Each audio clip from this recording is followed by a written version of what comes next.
On avait parlé, je vais vous l'afficher, on avait commencé avec cette partie ou cette thématique qui était Et je marche. Et je marche. Et ce matin, on va faire la partie 2. Je voulais juste revenir un peu sur ce qu'on avait dit. Vous savez, je vous avais parlé que le peuple d'Israël n'était pas en train de errer dans le désert. Oui, d'un autre côté, des fois, lorsqu'on est dans un désert, que ce soit émotionnel, spirituel, des fois physique même, lorsqu'on a des circonstances qui nous amènent à sentir de la pression, à trouver les temps difficiles, on se demande si on est en train de errer, de tourner en rond. On se demande si Dieu est encore là. On se demande jusqu'à quand ça va continuer. Mais la réalité, c'est que la perspective de Dieu ou la perspective extérieure, ou même par après quand on en sort, c'est que Dieu nous dirigeait et Dieu marchait avec nous tout le long.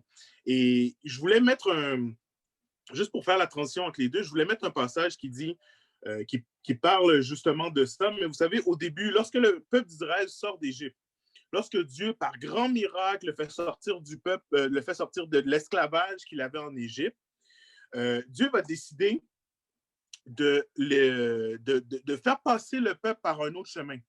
Il va dire, il ne les conduisit pas par le chemin des Philistins, quoique le plus proche, c'est-à-dire c'est le chemin le plus direct, le plus proche de passer par ce chemin-là. Mais Dieu va dire, le peuple pourrait se repentir, ça veut dire regretter, ça veut dire en voyant la guerre et décider de retourner en Égypte. Donc, Dieu fit faire le détour au peuple, le détour par le chemin du désert vers la mer Rouge. Les enfants d'Israël montèrent en armes hors du pays d'Égypte. Comprenez bien ce que ça veut dire ce passage-là. Le peuple d'Israël était équipé, armé, prêt pour le combat et ils avaient un pays, parce que dans le fond, ils ont été en esclavage pendant 400 ans. Donc, présentement, ils n'ont pas de pays à eux, ils n'ont pas de nation, ils n'ont même pas une place pour construire une maison, ils n'ont pas de propriété, ils n'ont rien. Ils sortent de l'esclavage, ils ont vécu en Égypte pendant 400 ans. Mais ils sont prêts. Mais pourtant, Dieu, malgré qu'ils sont équipés, malgré qu'ils ont les armes et tout ça, Dieu va dire, on ne va pas les amener tout de suite au combat parce qu'ils ne sont pas prêts. Comprenez bien, ils ont les outils, ils ont les équipements, mais dans leur tête, dans leur cœur, ils ne sont pas prêts à rentrer dans cette nouvelle saison. Ils ne sont pas prêts à prendre possession du pays. Et Dieu va dire, je vais les amener au désert pour éprouver leur cœur, pour éprouver leur volonté, pour voir s'ils vont continuer à suivre mes commandements. La réalité, c'est que des fois, on sort de quelque chose et on se dit, on est prêt pour la prochaine saison. Seigneur, amène-moi dans la prochaine saison. Mais Dieu nous connaît parfaitement. Et la parole nous dit que rien, Dieu ne laisse jamais quelque chose qui est au-delà de nos forces. Une tentation qui est au-delà de nos forces. Présentement, pour le peuple d'Israël qui sort de l'esclavage, c'est au-delà de ses forces d'aller dans le combat. Et Dieu va dire, il pourrait décider de retourner en esclavage, de retourner en arrière, de dire, c'est trop pour moi. C'est trop pour moi.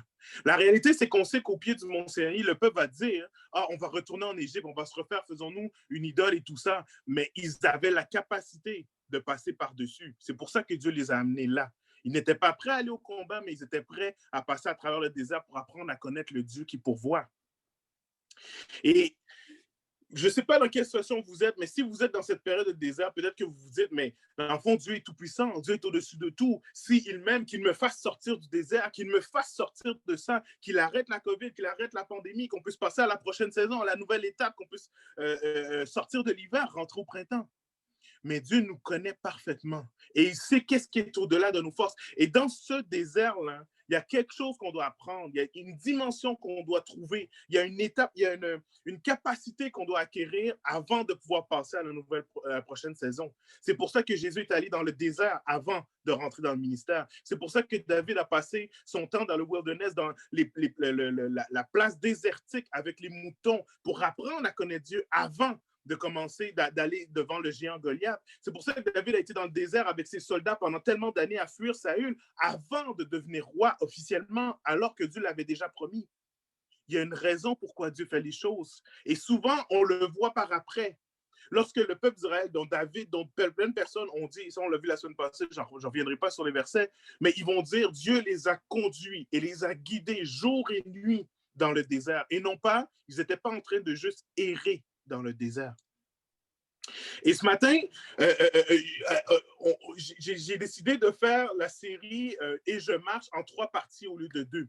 Je vous avais dit que je vais vous parler de comment sortir du désert avec puissance, comment sortir du désert pour rentrer dans la nouvelle saison que Dieu a pour nous. Et ça, on va en parler la semaine prochaine. En attendant, j'avais une partie, j'ai une deuxième partie que j'ai mis au centre, que je sentais vraiment fort sur mon cœur qu'il fallait que je place, que je parle, avant de parler de sortir du désert. Et ce matin, le titre de mon message va être le suivant. Je vais réussir à le mettre ici. Quand la manne ne suffit pas. Et je vous ai dit, vos vies sont comme des prédications. Il y a quelqu'un qui avait fait allusion à ça le vendredi.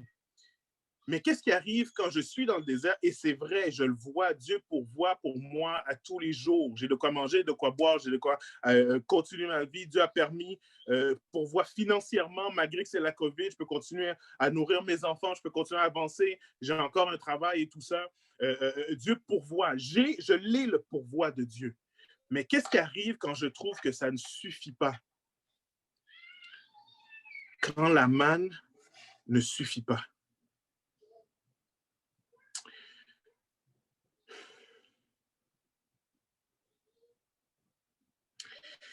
Lorsque le peuple d'Israël va sortir du désert, ils vont arriver à un endroit, ils vont passer en tout cas à travers plusieurs choses. Il va y avoir des ennemis qui vont l'attaquer et Dieu va agir avec un bras tendu, une main puissante pour Israël et il va les amener au pied du mont Sinaï.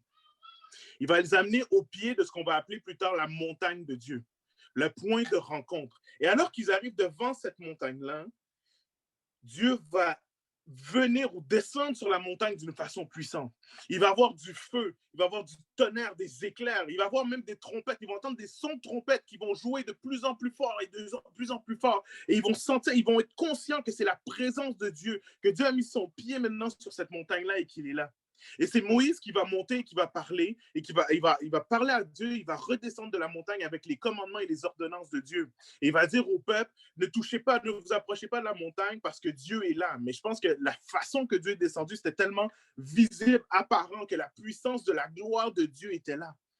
Imaginez, vous arrivez et puis vous sortez dehors et puis il y a une montagne, il y a un feu. On pense que c'est un volcan, mais en fait, ce n'est pas un volcan, c'est le feu de la puissance de Dieu qui est là. Il y a des trompettes qui jouent, on entend les anges jouer des trompettes alors que Dieu est là. Et Dieu va manifester sa présence comme ça devant le peuple d'Israël. Il va dire, c'est pour que vous sachiez que je suis Dieu et tout ça. Et lorsque Moïse va descendre, le peuple d'Israël va réagir avec peur. Et je pense que c'est compréhensible de la façon que ça s'est fait, que le peuple d'Israël agisse avec une certaine crainte. Et voici ce qu'ils vont dire. Je vais vous mettre le verset. Et, ce que je vous parle présentement, c'est dans Exode au chapitre 20.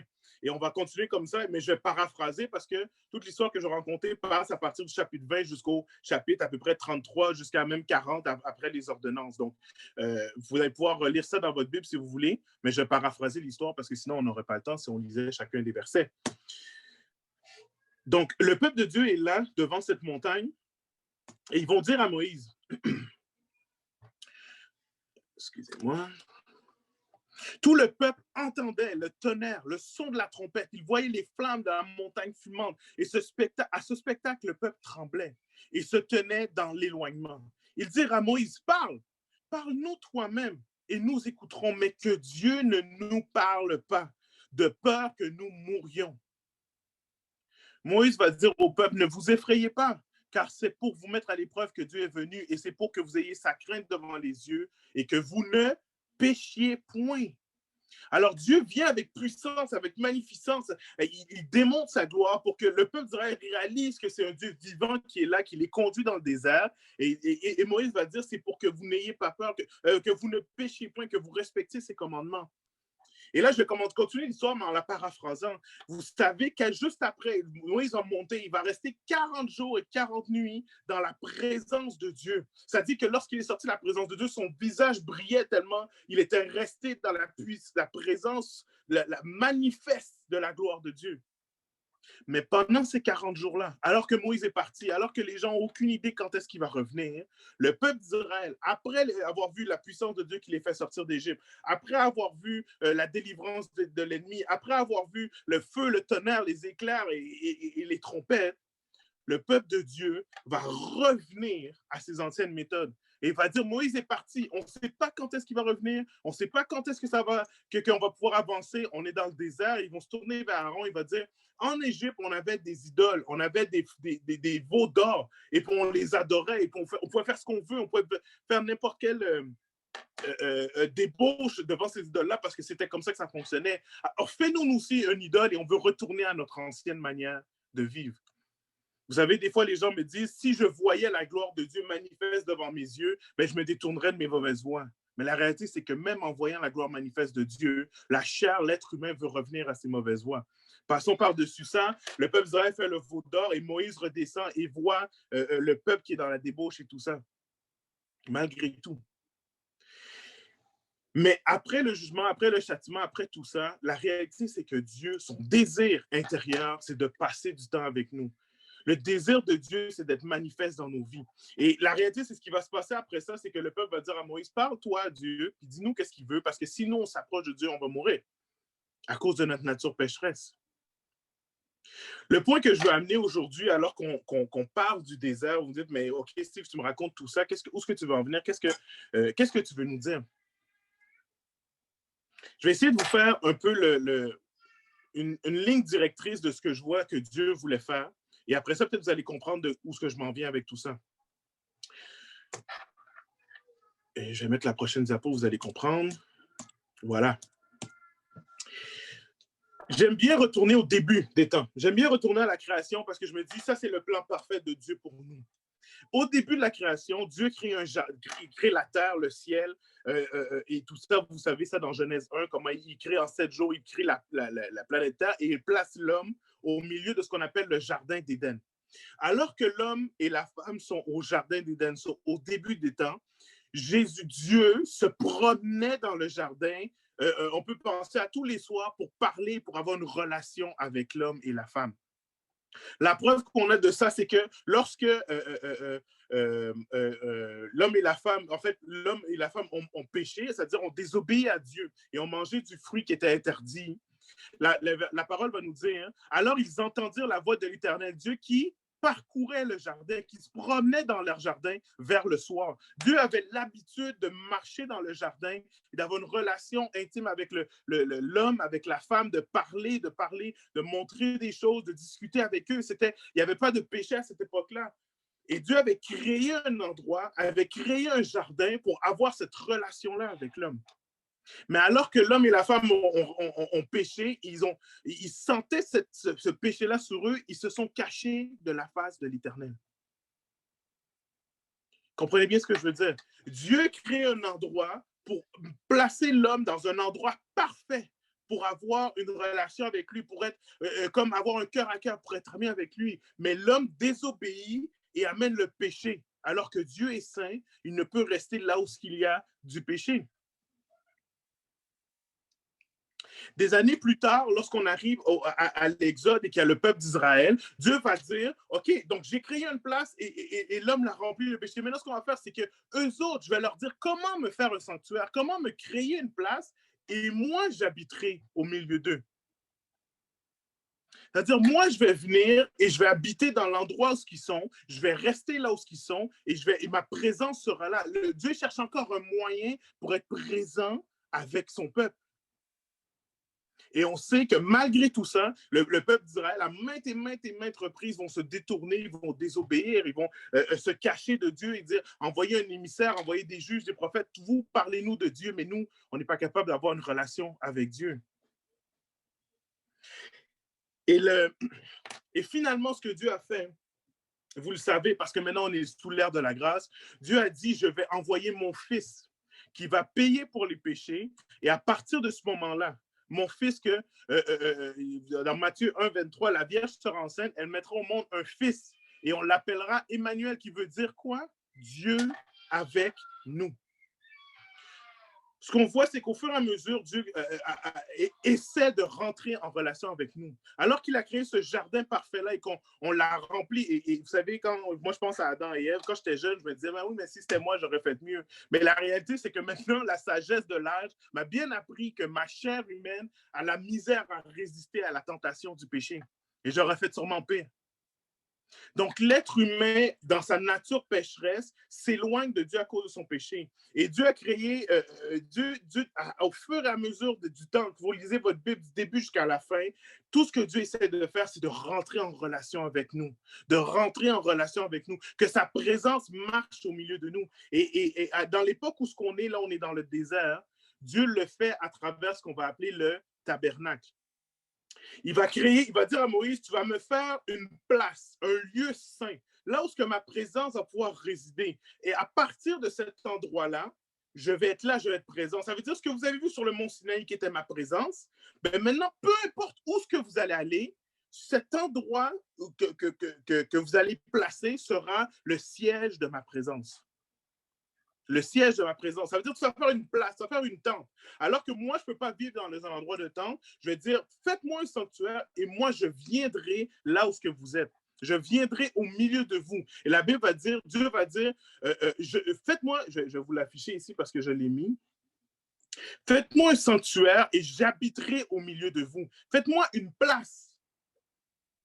J'habiterai au milieu des Israélites et je serai leur Dieu. Faites-moi un sanctuaire, faites-moi une place.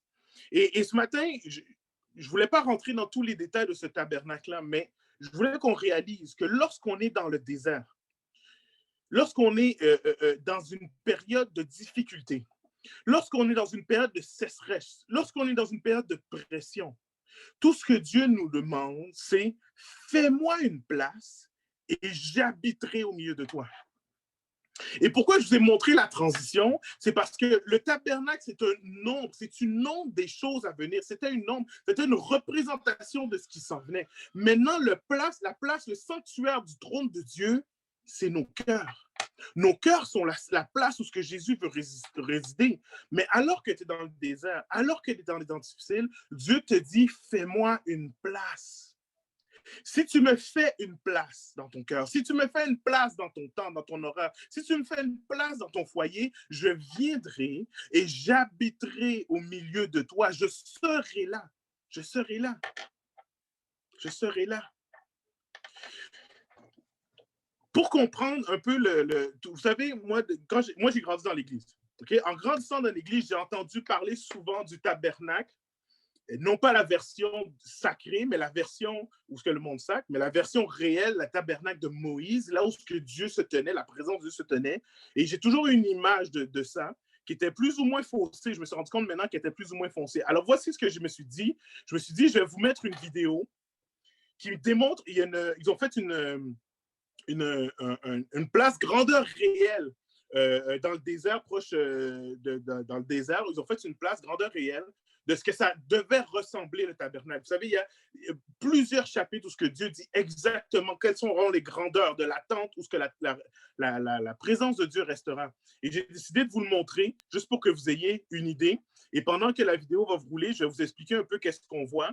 Et puis, je ne resterai pas trop sur la symbolique ou la typologie de Jésus parce que ça peut être vraiment long. Mais je vais vous faire comprendre que chaque chose dans la place qu'on crée pour Dieu a une importance et que la place ou l'endroit qu'on crée pour Dieu a une importance. Et vous allez comprendre ce que je veux dire.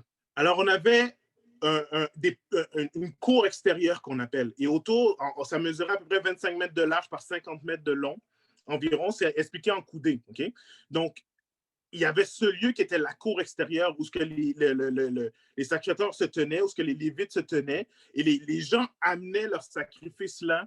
On amenait les agneaux, on amenait les boucs, on amenait tout ce qui devait être sacrifié à Dieu. Et Dieu avait mis ce sacrifice-là pour représenter quoi? Pour représenter Jésus, qui allait être l'agneau sacrifié pour nos péchés, qui allait faire le sacrifice ultime.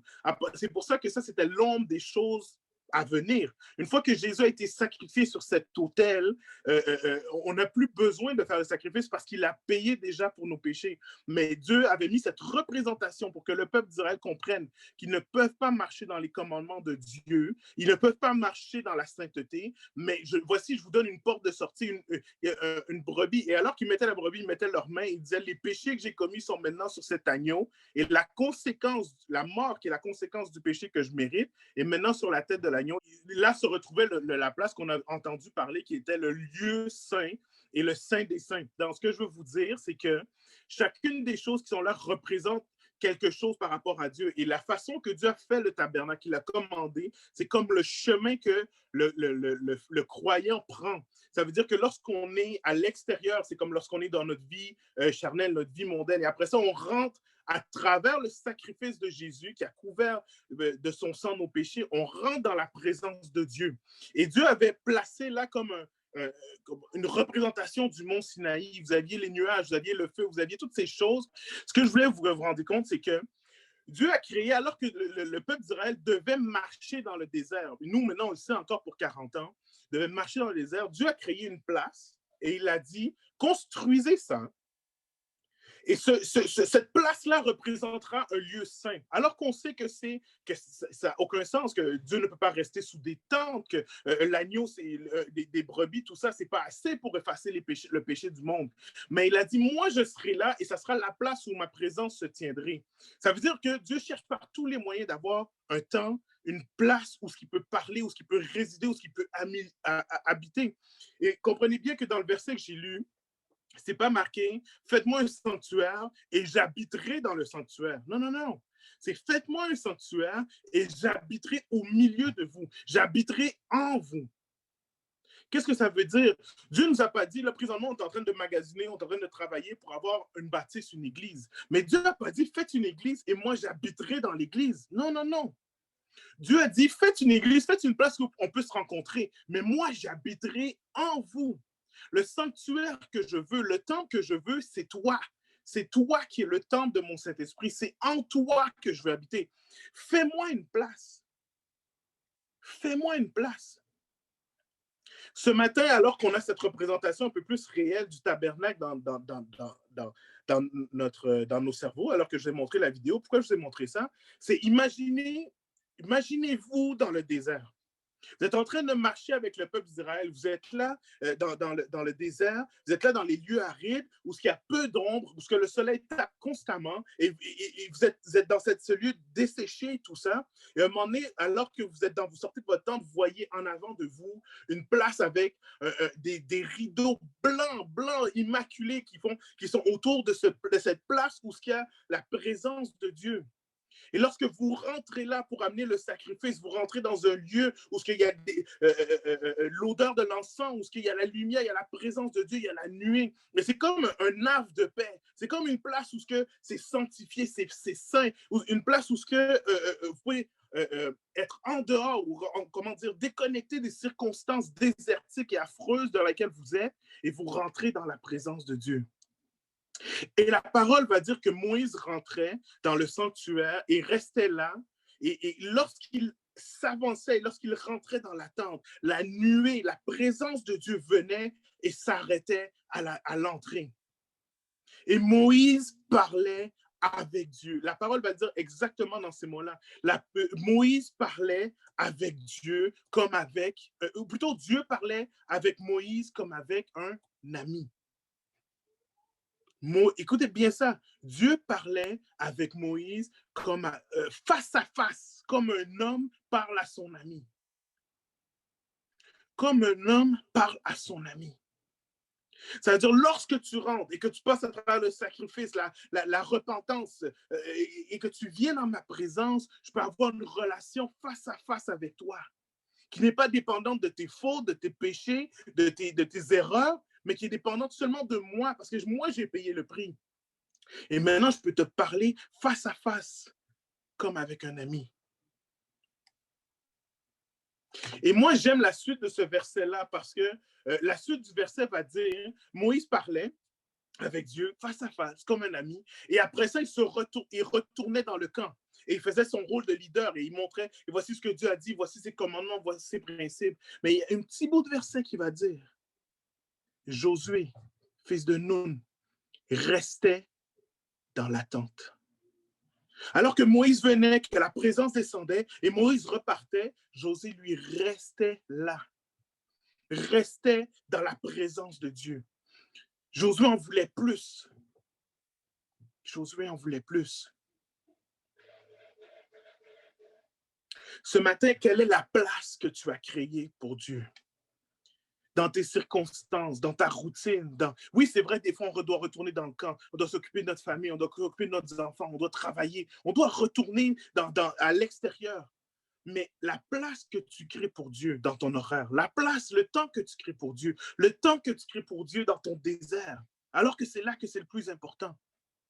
Oui, c'est vrai, Dieu prévoit pour pourvoir pour toi. Il te donne la manne, il va te donner la viande, il va te donner, tout ça représente les choses de ce monde dont on a besoin pour vivre. On en a besoin, il faut qu'on travaille, il faut qu'on s'occupe de nos enfants, il faut qu'on s'occupe de nos relations, il faut qu'on fasse les choses de la vie. Mais Dieu te dit, si tu me crées une place, et plus tu vas me créer une place précieuse pour toi, sanctifiée pour toi, mise à part, mise de côté pour toi, et que tu as passé du temps, alors je pourrai te parler face à face comme un ami. Alors on aura une conversation. Et Dieu te dit, choisis la bonne part. Demeure dans ce lieu-là. Vous savez, ce matin, alors que oui, des fois, les procédures, ou comment dire ça, les rites religieux qu'on peut se créer peuvent avoir de l'importance. Ce matin, je ne vous parle pas de rites religieux. Je vous parle de créer une place pour Dieu dans vos circonstances, là où ce que vous êtes présentement. Dieu, tout ce qu'il vous dit, c'est fais-moi une place et j'habiterai au milieu de vous. Fais-moi une place.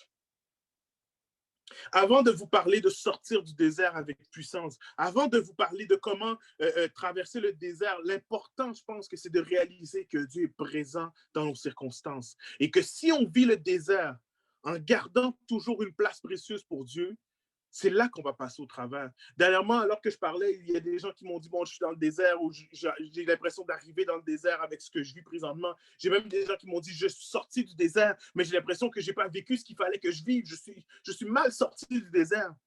Je me suis dit, mais comment on fait pour passer au travers? Et dans la parole, lorsque le peuple d'Israël sort du désert, la parole nous parle de personnes, la façon qu'ils l'ont vécu, la façon qu'ils s'en sont sortis. Et à la sortie du désert, on a cet exemple-là de deux hommes, de Caleb et de Josué, qui sortent du désert. Et alors qu'ils arrivent au milieu de la place du territoire qui leur prend possession, alors qu'ils rentrent dans le combat dont je vous ai parlé au début, et qu'ils vont voir les géants, ils vont dire c'est comme des géants, c'est des gens qui sont grands, qui sont forts. Le peuple va dire c'est impossible. C'est impossible de rentrer dans ce, comment dire, de prendre le pays de ces gens-là parce qu'ils sont trop forts, ils sont trop puissants. Et il y a seulement deux personnes qui vont dire, non, si Dieu est avec nous, on peut prendre le pays en possession. Et qui sont ces deux personnes-là? Josué et Caleb. Josué qui passait du temps dans la présence de Dieu constamment, qui en prenait le plus possible, avait découvert qui était vraiment Dieu. Qui était vraiment Dieu? C'est ce qui fait que quand il est sorti du désert, il a dit, non, si Dieu est avec nous. David, qui passait du temps dans l'adoration et la louange dans le désert, avait appris, si Dieu est avec moi, je vaincrai Goliath.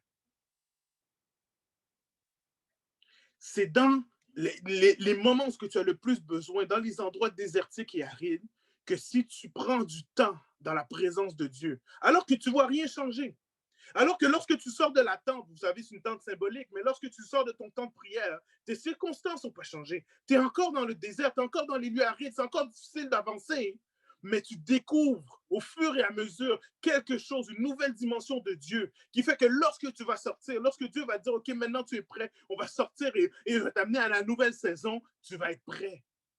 Tu vas voir les circonstances différemment. Tu vas voir les circonstances différemment à cause du temps que tu as passé dans la présence de Dieu. Vous savez, lorsqu'on est dans le désert, le combat, ce n'est pas le combat contre les autres, ce n'est pas contre le combat contre les circonstances, ce n'est pas le combat contre le travail ou les personnes au travail ou quoi que ce soit. Le combat est de demeurer dans la présence de Dieu. Votre combat dans le désert, c'est que ça, c'est de demeurer dans la présence de Dieu, d'aller le plus souvent dans la présence de Dieu. Vous m'avez dit, il y a plusieurs personnes qui me l'ont dit, j'ai la misère à prier, j'ai l'impression que c'est sec, j'ai la misère à rentrer dans la présence de Dieu. C'est ça le combat. C'est uniquement ça. Parce que si tu réussis ce combat-là, si tu fais la discipline qu'il faut, si tu prends le temps qu'il faut, peu importe les moyens que tu mets, la musique que tu prends, peu importe le moyen que tu utilises, mais tu passes du temps dans la présence de Dieu, une fois que tu auras gagné ce combat-là, tes circonstances, tes choses, quand ils vont changer, ça va devenir pas grand-chose par rapport au désert que tu viens de vivre. Et tu vas avoir une confiance que Dieu est là avec toi. Que Dieu est là avec toi. La semaine prochaine, on va parler de qu'est-ce que le désert nous donne, qu'est-ce qu'on vit, pourquoi, qu'est-ce qu'on reçoit pour être capable de sortir du désert avec puissance. Ça dit, Jésus est sorti du désert, il a commencé son ministère avec puissance. Et je vais juste répondre à cette question que Névart a mis. Il a dit, parce que j'ai parlé, c'est vrai, j'ai parlé des rites religieux et qu'est-ce que c'est que ces rites religieux-là? Qu'est-ce que tu veux dire par là? Et il y a cet enseignement-là qu'il va falloir que je fasse, que ça fait 1 an que je repousse, que j'aimerais faire au campus, qui parle des chemins sacrés. Les chemins sacrés qu'on peut emprunter pour rencontrer Dieu. Et je pense que, étant donné que ça va prendre plusieurs temps pour le faire, je ne pourrais pas le faire, je ne voulais pas le faire maintenant, je voulais terminer, mais quels sont les chemins sacrés que l'on emprunte pour rencontrer Dieu? Et souvent, on a, chacun d'entre nous, une façon particulière comment dire, d'établir le sanctuaire de Dieu. Vous savez, de nos jours, on ne monte pas une tente dans la cour, on ne fait pas un tabernacle dans la cour pour rencontrer Dieu. Bon, souvent, on va aller à l'église, on va faire des choses comme ça, où on a un lieu secret dans notre chambre ou dans le garde-robe ou peu importe, où ce qu'on rencontre Dieu. Mais on a tous en nous une certaine procédure, une certaine facilité. Et l'enseignement que je fais à un moment donné, c'est les 7, je pense qu'il y en a 7 chemins sacrés.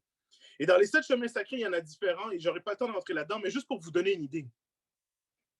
Il y en a qui ont l'impression ou qui rentrent facilement dans la présence de Dieu lorsqu'ils sont, comment dire, en contact avec des grosses réunions. Par exemple, une réunion, des gros moments de louange forts dans l'église et tout ça. Et on a une facilité de rentrer de rentrer avec Dieu. Et Dieu, ce que je ne sais pas comment faire pour le dire de façon simplifiée, là, mais tout ce que je vous dis, c'est, on le voit dans la parole de Dieu.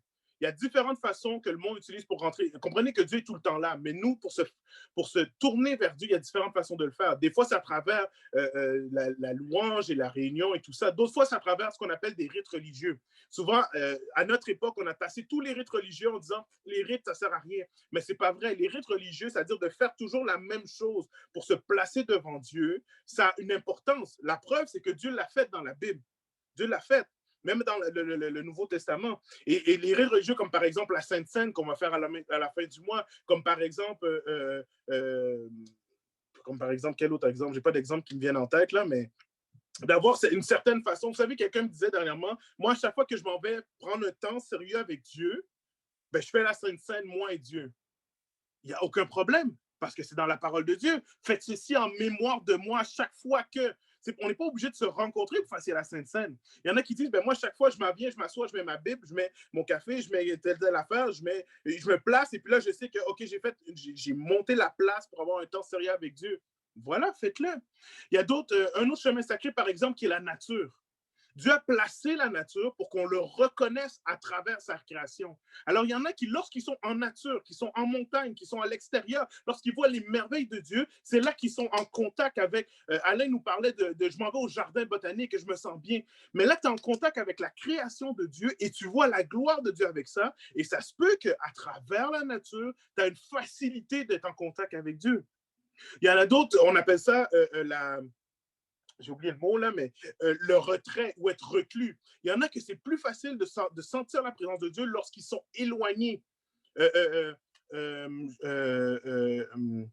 Yom Guichot parlait qu'une fois par mois, il se retire dans une grotte. on n'a pas de grotte ici au Québec, hein, mais peut-être que vous avez besoin de vous retirer dans un endroit particulier pour être en contact avec la présence de Dieu. Peut-être que tu as besoin d'aller dans ton auto. Peut-être que tu as besoin d'être dans un endroit particulier. C'est correct. Et je vais faire cet enseignement-là à un moment donné pour montrer que le chemin d'accès, c'est-à-dire les rites religieux, la nature, ces choses-là ne sont pas mauvaises. Il ne faut pas qu'elles deviennent ton Dieu. Comprenez? Le problème avec les rites religieux qu'on a eus, c'est qu'on a fait de ces rythmes-là notre Dieu. Et là, sans le rite, il n'y a plus de Dieu. Non. Par contre, c'est normal qu'on ait des choses des choses qui nous rendent plus facilement l'accès à Dieu. J'espère que vous n'êtes pas trop perdu, là, parce que c'est un enseignement je pense, 5 heures que je suis en train de faire en quelques minutes. Là. Mais mon but, c'est que peu importe, si tu vois que c'est plus facile, que tu sens plus facile pour toi de rentrer en présence de Dieu quand tu fais certaines choses, mais fais-le. Fais-le. L'important, c'est que tu passes du temps dans la présence de Dieu. L'important, c'est que tu passes du temps proche de Dieu. L'important, c'est que tu aies un temps, une place que tu crées pour Dieu. Une place dans ton horaire, une place dans ton foyer, une place dans ton cœur, une place qui est là. Et au fur et à mesure que tu vas créer cette place-là, Dieu va te demander encore plus. Il va faire agrandir ton sanctuaire, il va faire agrandir ta tente. Et lorsque tu vas rentrer, ta tente va grandir. Le lieu que Dieu prend dans ta vie va prendre de plus en plus de place. Et c'est là que tu vas être de plus en plus proche. Et c'est là que tu vas marcher à travers ton désert en confiance. Et c'est là que tu vas devenir un Josué, un Caleb en confiance en Dieu et non pas des personnes qui se plaignent, qui chialent tout le long du désert. Maxandrine nous parlait d'un exemple vendredi passé qui m'a vraiment touché, qui disait moi, j'étais dans le service, je jouais du drum, j'étais avec les ados, j'étais leader dans l'église, mais ce n'était pas suffisant. Le service n'est pas suffisant. Tu peux servir Dieu sans être en contact avec Dieu. Le service, ce n'est pas suffisant. Aaron était sacrificateur, il était au service. Et pourtant, on le voit se rebeller et se plaindre et se rebeller contre Moïse dans le désert. Le service, ce n'est pas suffisant. Tu as besoin d'être dans l'attente, dans le lieu très saint, dans le lieu où la présence, où Dieu a un temps pour t'inonder de sa présence, pour t'abreuver, pour changer ton cœur. Et là, ton service vaut la peine. Votre combat dans le désert, notre combat, mon combat dans le désert, c'est la présence de Dieu.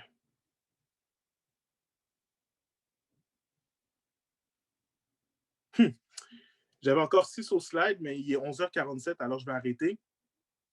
Je vais vous laisser un temps pour que vous puissiez parler.